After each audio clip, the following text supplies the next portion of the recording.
Look at what I have here. What? This is Mom's birthday gift from Dad. She was complaining yesterday about how she could not find them. What are you doing? I know. I was hiding them because I wanted to make a video before she wore these. Why? I didn't want her to ruin the soles, see? Wait a second. I'm the one in love with shoes and fashion.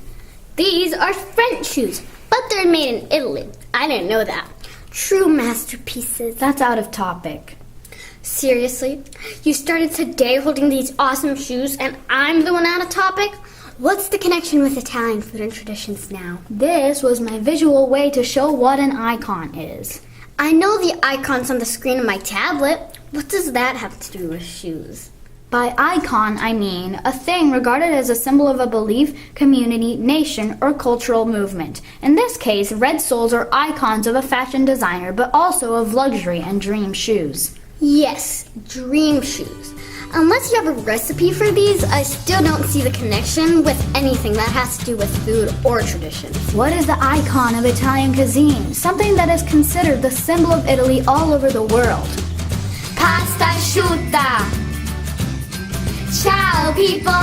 Actually, nobody outside of Italy calls it pastasciutta. It's just pasta. However, there is a specific meaning and reason for this name, right? Of course. Asciutta in Italian means dry, so pastasciutta means dry pasta, and it refers to dishes with pasta that is moistened in sauce but not drowned in it. What are you doing? This is a funny way to say that the only Italian recipes of swimming pasta feature broth, not sauce. And they are also called zuppe, soups. Gosh, swimming pasta. Let's get back on track. There are also many recipes that feature oven-baked pasta, called pasta al forno, oven pasta. So pastasciutta is used to refer specifically to pasta dishes without broth and that aren't oven-baked. Drowning pasta in garlic and tomato sauce is not the Italian way to make it yummy. Do you want to know the real tricks to cook authentic pasta asciutta? The first trick is to use a large pot. When pasta is added to a small amount of water, the water takes longer to boil, so the pasta becomes gummy.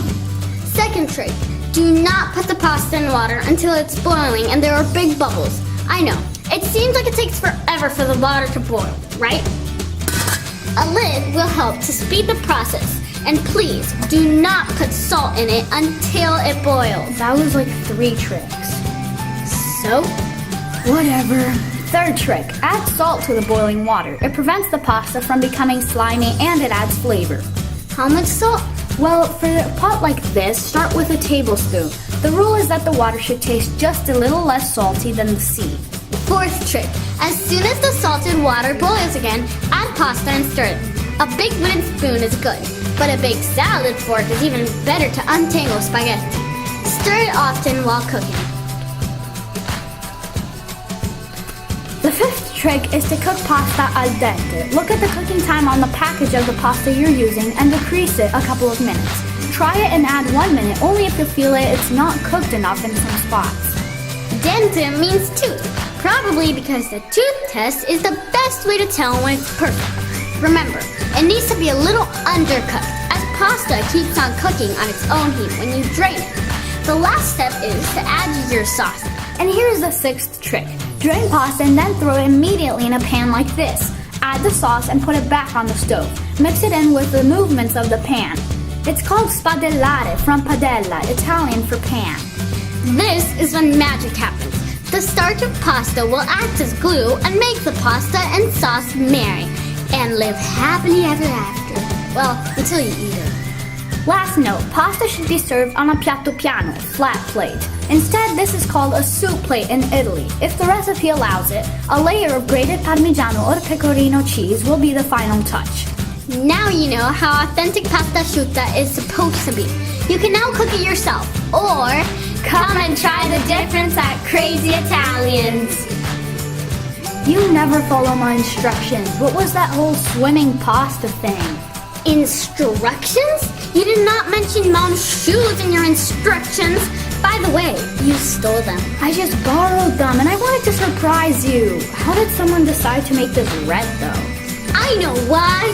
This famous designer one day put a layer of red nail polish on the sole of a sample. He loved the effect so much that the red soles became his signature from then on. Still don't see the difference between a red sole and a black sole. Isn't it the same? Mom, the pitch is insulting the shoes she stole from you. Come be mad